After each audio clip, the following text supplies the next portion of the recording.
السلام عليكم ورحمة الله وبركاته. مشاهدي قناة تجربتي قسم الموتوسيكلات. ازيكم يا رجالة، عاملين ايه؟ الفيديو ده بس حصل حاجة كده جربتها فقلت احكيها لكم.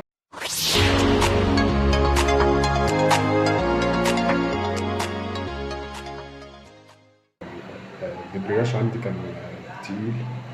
كنت باجي امسك الدبرياج الاقي الايد تقيلة واحس بتزييقة كده لما اجي بمسك الدبرياج كان السلك هيقطع وكأنه مزنوق وكده.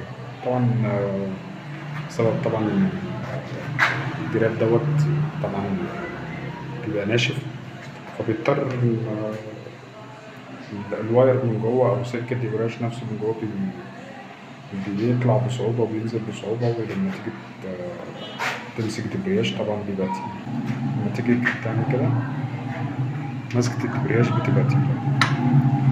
فأنا كان عندي الأركاي دوت بستخدمه عشان المراوح بتاعت الكمبيوتر. ده الأركاي دوت سبراي تزييت للحاجات اللي فيها حركة خفيفة. يعني المفروض زي ده مشحن للمراوح الصغيرة، للحاجات اللي فيها حركة صغيرة كده يعني.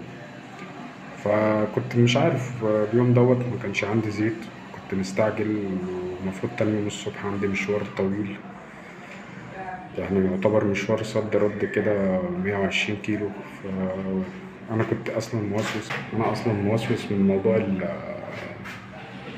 التزييقة ديت بتاعت الدبرياج، وكنت خايف السلك بتاع الدبرياج يقطع.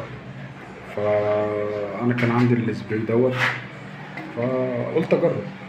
يعني قلت حل مؤقت كده لغاية ما رحت فاكك من هنا،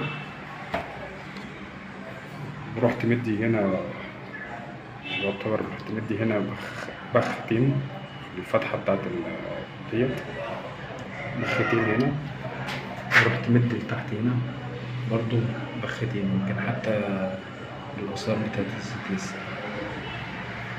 وطلعت نمت، وتاني يوم نزلت عشان أروح المشوار بتاعي، لقيت الدبرياج بقى جميل جدا.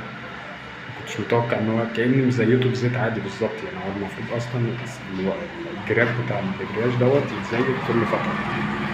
فأنا بصراحة لقيته بقى تمام وزي الفل. طبعا مش بقول لكم اعملوا كده، لا، أنا بحكي لكم تجربتي مع اللي حصل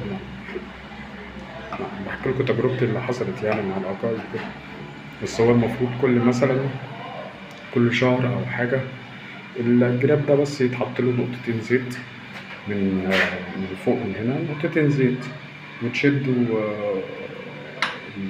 الواير من جوه بحيث ان الزيت يمشي شويه. هتلاقي الليونه هيحافظ لك على الواير بتاع الدبرياج من جوه ان هو ما يتقطعش، ويحافظ لك عليه اطول فتره ممكنه، وما تحتاجش ان انت تغير الجراب نفسه.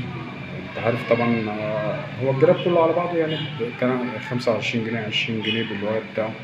بس الحاجه لما بتبقى أصلية بتحاول تحافظ عليها أطول فترة ممكنة.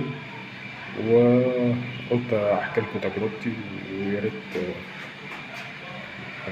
يكون عجبتكم الفيديوهات بتاعتي وكده، ومستني دعمكم واشتراككم.